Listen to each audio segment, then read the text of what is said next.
Hi, this is Monica Louie from OurDebtFreeFamily.com, and today we'll learn how a side hustle helped Melanie Locker break up with debt.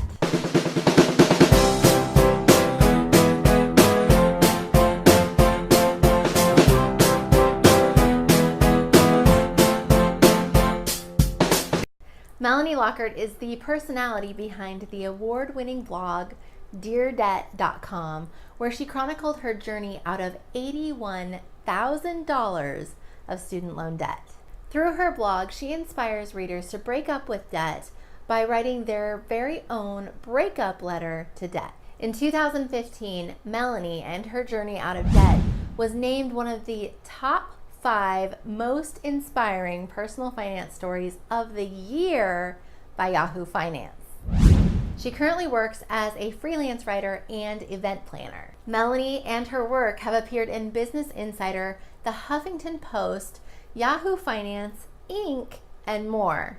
After graduating from college with $23,000 in student loans, Melanie had the opportunity to attend her dream school, NYU, to earn her master's degree. There, she incurred $58,000 more in student loans for a total of $81,000. After struggling to find a stable, decent paying job after graduating from NYU, Melanie made some extreme changes in her life to pay off her student loans. In December of 2015, Melanie made her last payment and became 100% debt-free. She is also the author of a brand new book, Dear Debt, a story about breaking up with debt, which shares her journey and her advice for those who are in the process of breaking up with debt. In this interview with Melanie, she shares what drove her to rid herself of her student loans, how she cut her expenses and started side hustling to bring in extra income, how her side hustle has led to an unexpected career path, her best advice for how to find a side hustle that's right for you, and what to do if you want to get out of debt but you're feeling overwhelmed and don't know where to start. Melanie has an inspiring story that I think anyone struggling with debt needs to hear, and she shares it all in this interview. So, here's my interview with Melanie Locker from DearDebt.com. Enjoy. Melanie, thank you so much for joining us today. I am so excited to have you here to share your story. As you know, my audience loves debt-free stories, and I love sharing them too. So thank you for being here. Of course. Thanks so much for having me, Monica. I'm so happy to be here. Great. So let's dive in. Are you ready to dive into the deep end? Yeah. Okay. So how did you get into debt? What kind of debt was it? And how much debt did you have? So I only had student loan debt, which often is considered the good debt, which is a trap, I might add. But I took out $81,000 in student loan debt. $23,000 of that was from my undergraduate degree, and $58,000 of that was from my graduate degree from NYU. I sort of had this idea of going to my dream school, living in New York, living this fabulous life, and I paid the price for that. So I got into a boatload of debt to pursue my dream. And in December 10th, 2015, I paid off the very last of my debt. It took me 9 years total, but for the past 4.5 years, I paid off $68,000. So the majority of the debt was paid off in the past 4.5 years. I was sort of slacking and not really focused the first couple of years. Wow. So you were making the minimum payments then for the first few years, and then you got really intentional with paying it off. And so what was that point that made you decide that you were going to focus wholeheartedly on getting it paid off quickly rather than letting it continue to linger and paying the minimums? You hit the nail on the head. So when I graduated with my bachelor's degree, I just treated it like another bill, didn't think that much about it. I just thought, it's just another bill, another payment. Don't have to pay more than this. I was in my early 20s, I was living in LA at the time and just wanted to have fun and not really care about money. And so I just didn't put more to debt. And then once I graduated from NYU and I realized how much debt I had taken on and how much debt I still had left after I graduated, I had been paying my debt for 5 years and I thought, I've made a lot of progress. And then I signed up for a mint.com account after graduation because I knew I had to sort of get my financial life together. And I saw in black and white that I had $68,000 left. And I flipped out. I was in complete denial and I deleted my mint.com account and I just buried it under the rug and just pretended it didn't happen. I was like, I can't deal with this right now. That's too much debt. My income is so low. I had just graduated and I had these part-time jobs, but I didn't have a full-time job yet.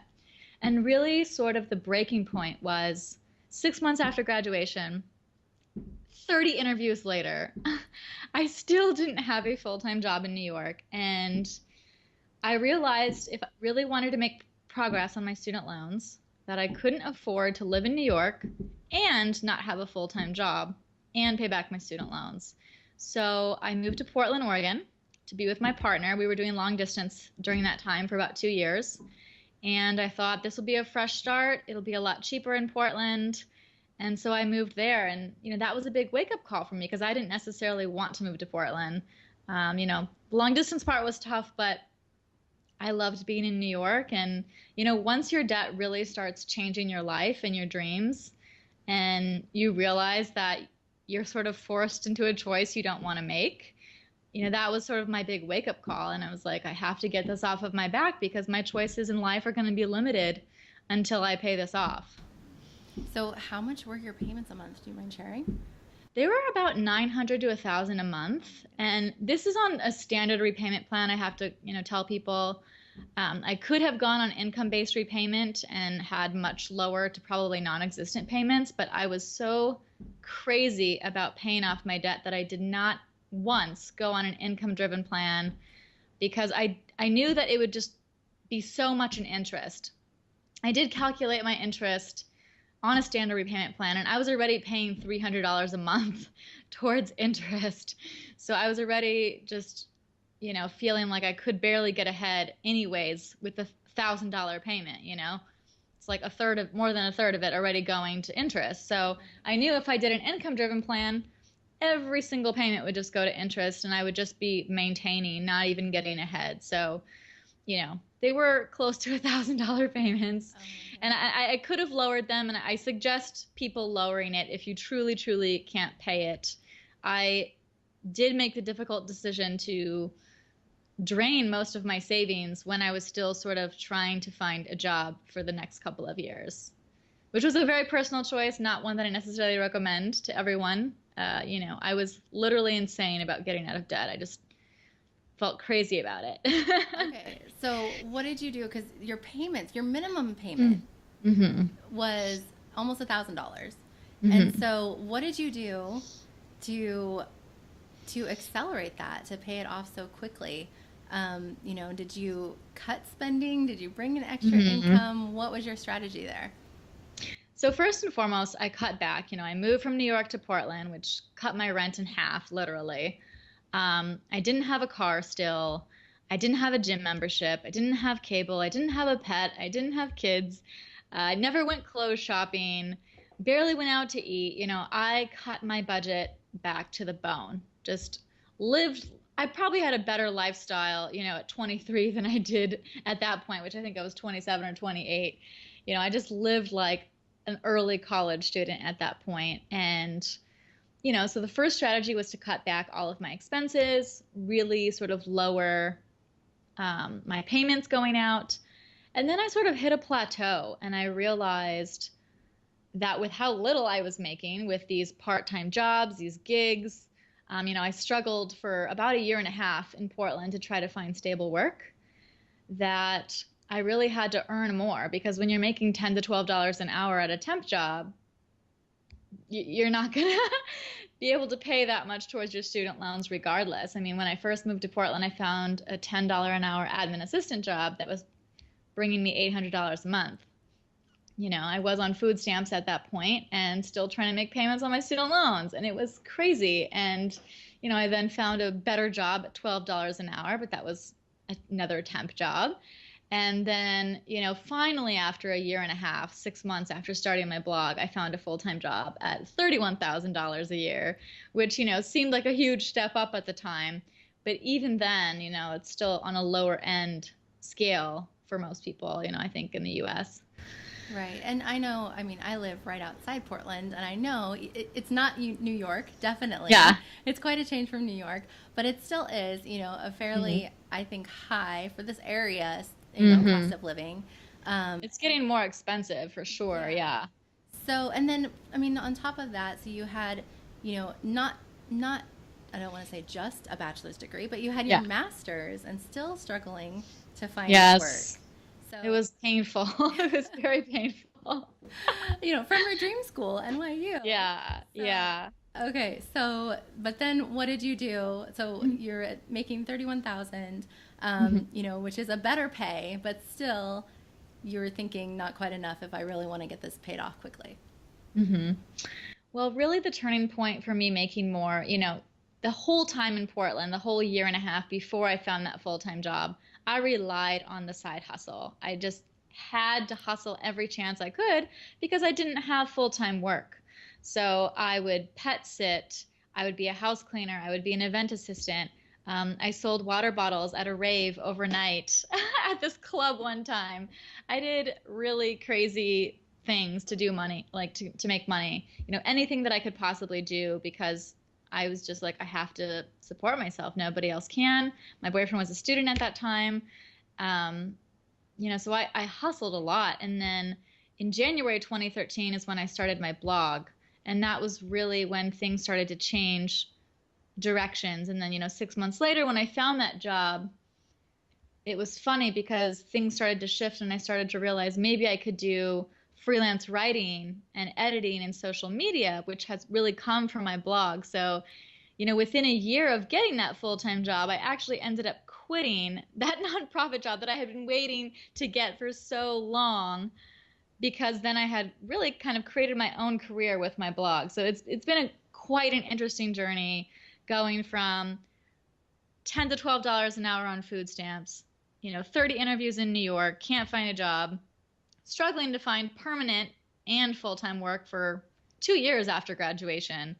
And then, 1 year after finding that full-time job, essentially quitting to be my own boss because of this blog that I started. And, it's been a wild, wild journey, but through freelance writing and editing and social media, on top of that nonprofit job that made 31,000, I was able to make a lot more money. And what actually convinced me to quit my job was that I had gotten to the point where I was making exactly what I was making at my nonprofit job. And I thought, if I'm making what I'm making at my nonprofit job with the side hustles, what if I were to devote an eight more hours a day to this? Where could that go? And in the first year, I doubled my income from that, and I was able to pay off my debt early. So it was actually a really good decision for me. I don't necessarily recommend everyone in debt quit their job and do their own thing. It's a pretty risky move. I had sort of limited risk, I would say, because I don't have children, I'm not married, I don't have a house. But it was a really good decision for me, and it worked out pretty well. Well, and you had been building it up. So what made you to even decide to start a blog and freelance writing and social media? What was that shift like? So I like to call my blog sort of a lifeboat, a lifesaver, because, you know, I had been in such a deep, dark place. I'm sorry, I'm getting emotional. Um, I was in a really, really dark place for, probably the first year in Portland. I was struggling to get by. I never thought in a million years that I would graduate from NYU from my dream school and then be on food stamps making $10 to $12 an hour. And it was a really humbling experience for me. And, it sort of made me question things that I thought about myself. It made me question things about how to make money. You know, it made me think about a lot of things. But suffice it to say, that whole sort of first year in Portland was very difficult for me. I was really depressed about my debt, very stressed, um, crying mostly every day about it because I just felt hopeless. I felt so overwhelmed by this student loan debt and without having really an income to afford it, seeing what little savings I did have sort of barely keeping me afloat. And so, I just got to this point where I was like, my boyfriend is so sick of me. My parents are sick of me. I'm sick of me. Like something has to change. And obviously other opportunities in the world are not changing. So something in me has to change because it's just not happening for me right now. And so I was like, well, I have all this free time since I don't have a full-time job and no one's really giving me work. And so, I really sort of found the personal finance community. And I thought, what if I start my own blog and channel all of this negative energy, the 5 hours a day I spend crying and complaining about my student loan debt. What if I spend that on a blog? And what if I document my journey out of debt? And what if I invite others to come document their journey as well? And what if I create a community and realize I'm not alone, you're not alone, that this crazy feeling that I have about my debt, feeling overwhelmed and depressed and stressed, that I'm not crazy, that this is a real feeling. And so I decided to start my blog, and it was the best thing that ever happened to me. And, I would say probably 6 months to a year later is when I sort of realized that, wow, people are making money on the internet. People are turning their blogs into freelance writing careers and editing and social media, and people are doing ads and stuff. And I sort of took the more services model route where I turned my blog into services. So, I had a good friend who was a freelance writer, and, I emailed her. I was like, how did you get started as a freelance writer? I'm doing all these side hustles like house cleaning and brand ambassador work and event assistant and all these things. And it's great, but it's really exhausting being outside all the time and being in front of people and running around. You don't have a car. I'd love to just stay at home and write. How did you get started? And she gave me some really great advice. I emailed a bunch of people with the same exact question, and people were so welcoming and giving and thoughtful. And, people had really known by that point, this is what I really wanted to do. And so that first friend that I asked, she ended up getting a job at NerdWallet as a full-time writer. And as a full-time writer, she was unable to have her clients anymore. And she said, do you want me to refer you? And I said, yes, of course. And so overnight, I pretty much went from 1 client to 4. Because with one word of her saying, this is Melanie, she's great, I got her 3 clients, which was insane to me. And this is the proof of word of mouth marketing, that relationships are everything. And, I literally just went from 1 client to 4 overnight. And that's what really propelled things, is I was able to increase things a lot quicker after that. That's amazing. So I love that story. I mean, so it was like your blog was this outlet for you. Mm-hmm. And then it led to all these other opportunities, and you ended up quitting your job, paying off your debt faster. Mm-hmm. And so now you're debt free, and you made your last payment December of 2015, mm-hmm. 1 year early than you originally planned, right? Yes. And so what have you been doing now that you're debt free? Yes, it is crazy. It's funny because I wrote a Dear Debt letter, which, anyone that's not familiar with the blog, I encourage people to write breakup letters to their debt.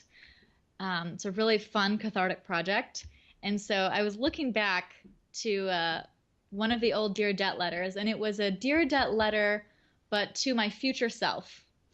And it was a Dear Debt letter saying how I'm freelance and I'm doing creative projects and I'm traveling all the time. And this was like when I was in the thick of depression, just like dreaming of a different future, right? And then I came across that just a couple of months ago, and I was like, this is exactly what is happening. I've created my debt-free life that I wanted, that I dreamed about for so long. So to answer your question, there's been a lot of travel, a lot of work travel, which has just been a huge blessing and awesome and crazy at the same time, because it's awesome to be able to travel to different locations and work.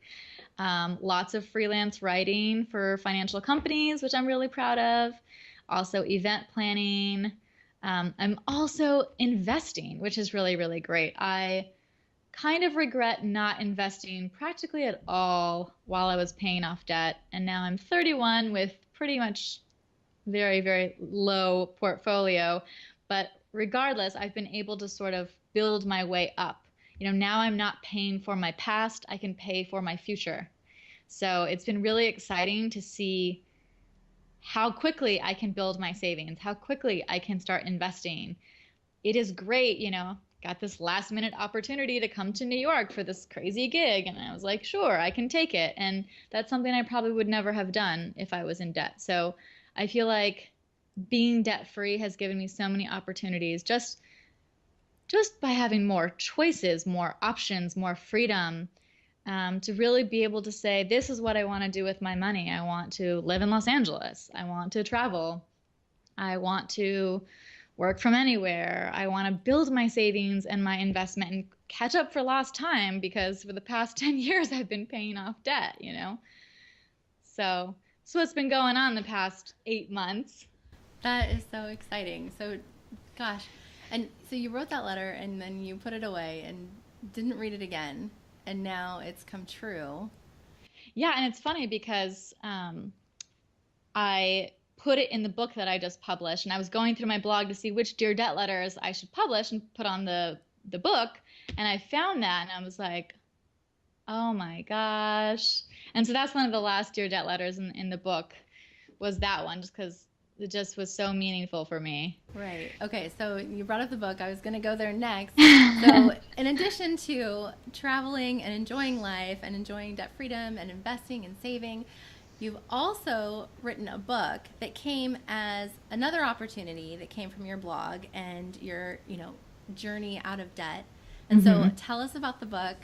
Yeah. What is it about? Who is it for? And where can people find it? Okay, so the book is called Dear Debt, A Story About Breaking Up with Debt, and it sort of covers, some of the stuff I've talked about here today. So it's really part memoir, part actionable advice, all sprinkled in with Dear Debt letters. So every single chapter ends with a Dear Debt letter, which I just love. And the book is really aimed at people who want to pay off their debt, but they don't know where to start. They want to pay off their debt, but they're having money mindset issues or depression or feeling stuck or feeling hopeless. The book is for people that want to learn how to earn more income, to cut back, how to be a frugal friend, which debt payoff method they should use. And so the book is really to help people sort of change their money mindset, make more money, pay off debt, and also really tells my story through that as well, and also shares some of the Dear Debt letters. I would say most of them are my own, but we also have other Dear Debt letters from other authors in the book as well, which I was really proud to share because, over 3 years, we've had some really wonderful guest Dear Debt letters, just far better than I could ever write, and glad I can share some of those in the book as well. But that opportunity actually came from my blog as well. It was another crazy story. So last year at FinCon, I won Best Debt Blog, which was crazy, unexpected.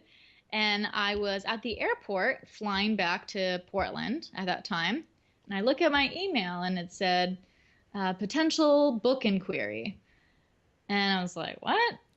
And I look at it and he was like, we found your blog. We saw that you just won a Plutus Award. And we were thinking, maybe it'd be good to turn your blog into a book. I was like, what? No, you're lying. And no, it turned out to be legit. And I was working on it part of last year and most of the beginning of this year. And so it's been a huge process, compiling some of the Dear Debt letters, creating new content, sort of organizing it all. And it's, felt really good to sort of get that out there and share with people. And I like it because, it is personal. I always say to people that my personal finance is emphasis on the personal finance. That's, you're not going to necessarily find, traditional articles on my site. And there's tons of other websites that do that very, very well. But my site really focuses on sort of the emotional aspect of getting out of debt, the emotional relationship with money. And so I'm very excited to sort of share my personal story as well as actionable tips to get out of debt, as well as the Dear Debt letters. Okay, so one of those tips, my book is on its way. It's supposed to arrive today, and so if we hear my dog Woo! bark because someone is at the front door, it's because the book is arriving. But I was reading through the table of contents, and I know so one of your chapters is called "How to Be a Frugal Friend Without Being Hmm. Rude," and you kind of mentioned that a little bit. So, what quick tips do you have to share for how to be frugal and save money without ruining or dampening friendships? Hmm. My number one tip, which it took me so long to figure this out, is to really be proactive and initiate the invitation. Don't wait for your friends to invite you, because when you wait for your friends to invite you, they're going to say, "Hey, can we go out to this really nice sushi joint?" And you're going to be like, it's going to blow my budget so quickly. And then you're going to feel bad because either you're going to say no and you're going to feel like a jerk, or you're going to say yes and you're going to enjoy yourself and then feel guilty the rest of the time, or you're going to go and like buy the cheapest thing on the menu and not be happy. So my biggest tip is to be proactive and initiate the conversation. Um, once I realized that friendship is really about hanging out with your friends and they really just want to be with you. I mean, of course, we all have sort of the settings we prefer to do that in. But once I realized, like, hey, do you want to just go get a cup of coffee? Or hey, do you want to go for a walk? Hey, do you want to come to my place? I have some wine. I have some face masks. We can just hang out and have a girls' night in with some beauty, right? Everything was totally fine and amazing. And also, a second tip is to talk about what you're going through as well. I think, I told a lot of my friends, like, hey, I'm in really serious debt repayment mode. I'd love for your support right now. If we can do some budget friendly activities, or just so you know, this is where I'm at. Half the time, they're relieved to hear from you because they don't want to spend that much money either, or they're getting out of debt also, or they're like, oh, I want to join you. So don't be afraid to necessarily talk to your friends about money and say, hey, this is where I'm at and I would love for your support. And then they know, like, hey, maybe I won't ask you to do all these crazy things, but we can do other things as well.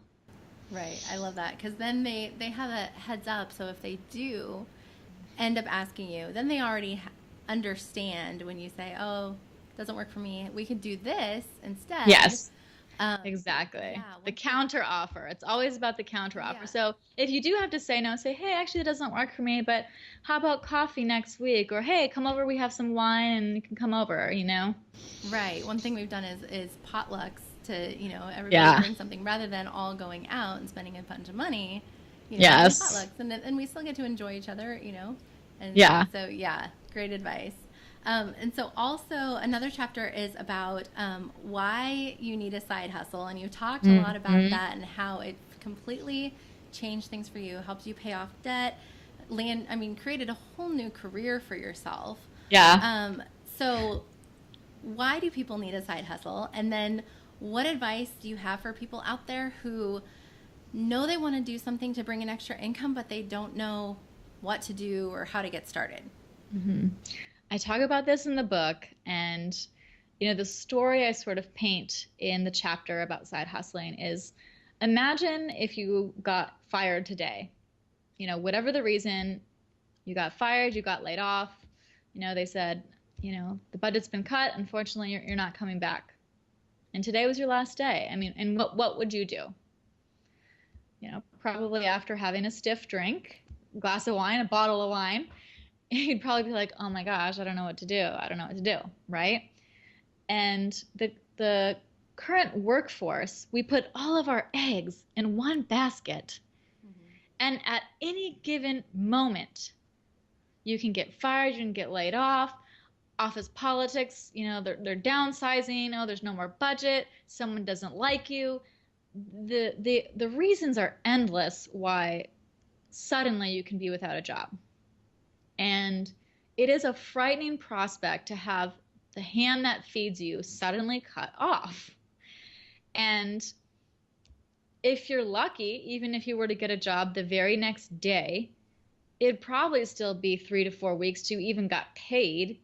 So, I mean, and that's best case scenario, which is still very unlikely.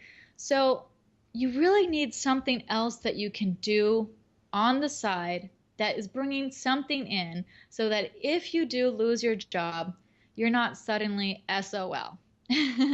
because no one wants to be in that situation. You're like, oh my gosh, I have no options. Because as we've discussed already, money leads to options. Money leads to choices. It's not good. It's not bad. It just opens opportunities.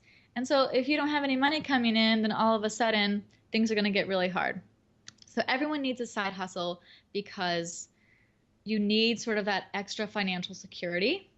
Secondarily, it can get you motivated about something else if you do hate your job.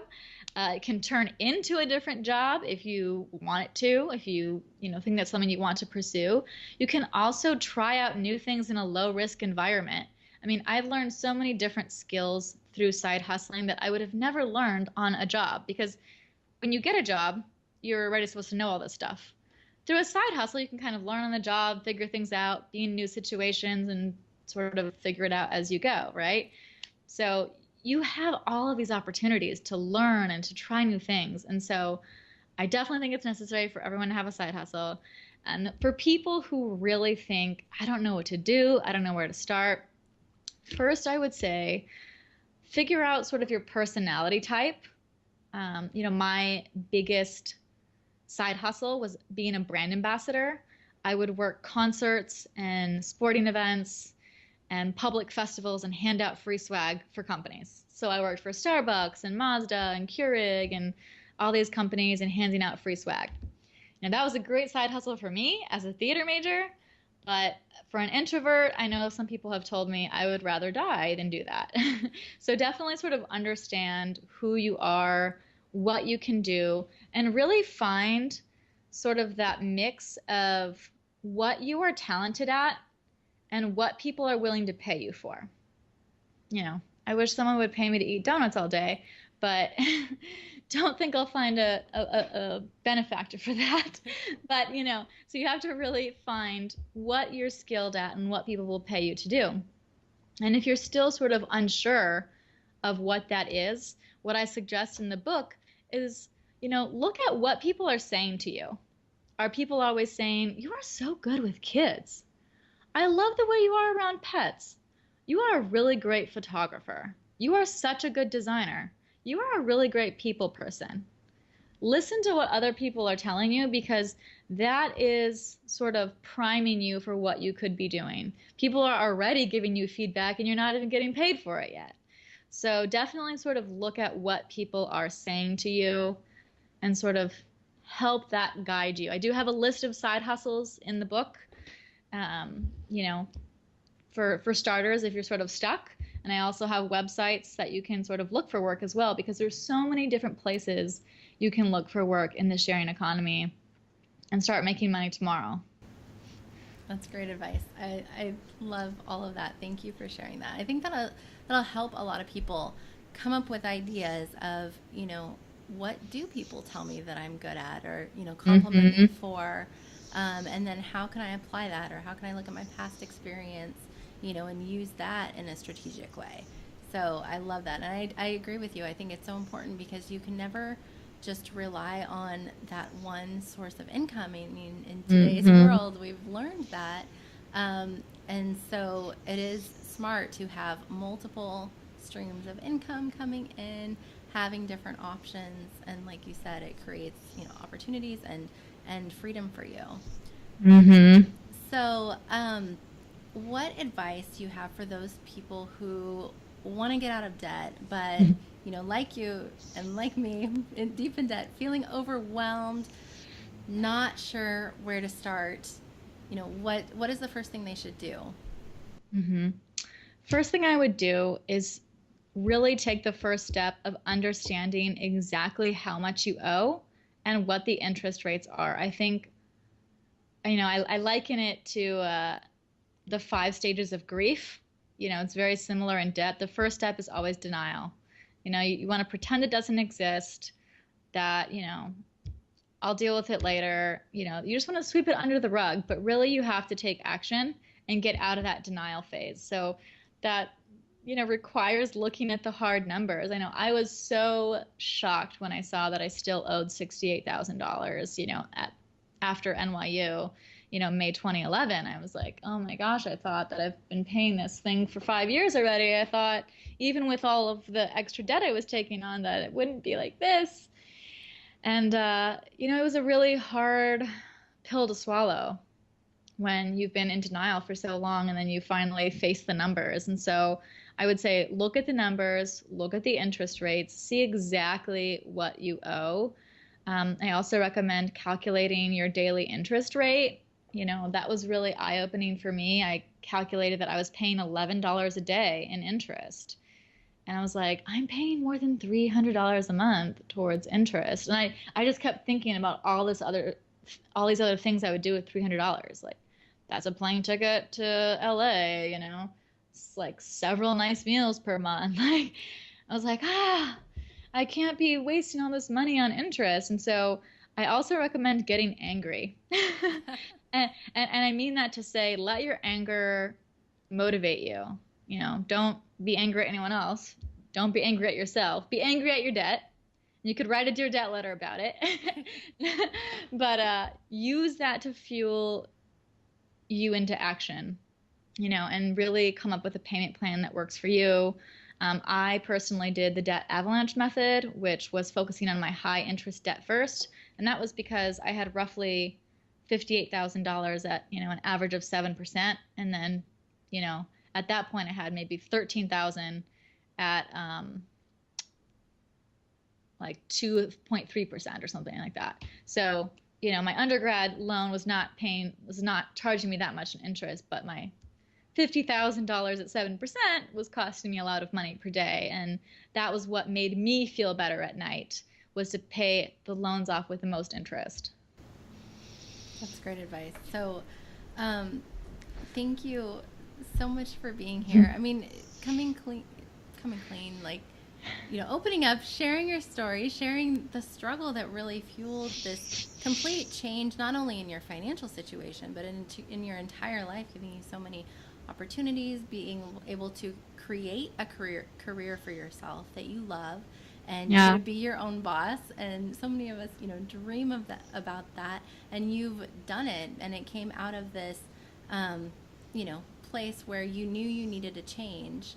And so I commend you for, taking ownership of that, getting out of denial, taking that hard look at the numbers and really completely changing your life. Because look, and really in the grand scheme of things, it took you, real focus of like 4 years, right, to get the rest of it paid off. But then look at, how much left of your life you have to live. This yes. sense of freedom. And now your money is truly yours, and you can save, invest, travel, whatever you want to do with it. So I love your story. I'm so happy that you agreed to share it with my audience. Oh, of course. Your book, I know, is fantastic. I can't wait to dive in when my copy yay. arrives. And yay! So everyone, the book again is called Dear Debt: A Story About Breaking Up with Debt. And Melanie's blog is deardebt.com, so you can read more Dear Debt letters there. And then, of course, more throughout the book as well. So go check it out. And so it's available on Amazon, right? Yep. Okay. It's available on Amazon, and I think a lot of, Kobo and those other sort of apps. So if you don't have a Kindle or you have something else, or, you want a physical copy as well, potentially hitting stores later on. I think it depends on, sort of each local store and sort of the interest around it. So if you do want it in your local store, you can request it as well. Great. That's wonderful. I'm so excited. I hope that everybody checks it out and checks out your blog, deardebt.com, and writes their own Dear Debt letter. They can write it and submit it to get it published on your blog, right? Or they can just go through the process and write it for them, for themselves to start that healing process. I love that. They can write it for themselves, or they can send it to me and I will publish it. I am such an overprotective mother of the Dear Debt letters. I love them all the same. And I will be happy to share your Dear Debt letter. Great. Well, thank you so much for being here again, Melanie. It's been such a treat to have you here. Yes, thank you. I hope you enjoyed that interview with Melanie. I want to thank her again for sharing the good, the bad, and the ugly about getting out of debt with us. And I hope you pick up her book, Dear Debt: A Story About Breaking Up with Debt. I know it will help you break up with debt once and for all. You can learn more about Melanie at deardebt.com, and you can find out more about her book at ourdebtfreefamily.com/deardebtbook. Now I'd love to hear from you. What did you learn about Melanie's story? Have you started a side hustle yet so you can break up with debt? Please share in the comments below. If you like this video, subscribe to my channel, and I would be honored if you would share this with your friends. And I invite you to join me in our private Facebook group called Your Debt Freedom Family, where we've got an awesome community of people who are breaking up with debt so they can break free and live life on their terms. Just head over to ourdebtfreefamily.com/yourfamily to join. I'd love to see you there. Remember, keep moving forward toward your goals. You really can live the life you dream about. Thank you so much for watching, and I'll see you next time. If you're ready to master your money and eliminate your debt stress forever, go to ourdebtfreefamily.com/free20 to schedule a free 20-minute power session with me. There's no obligation, and this is a great way to learn more about how I can help you.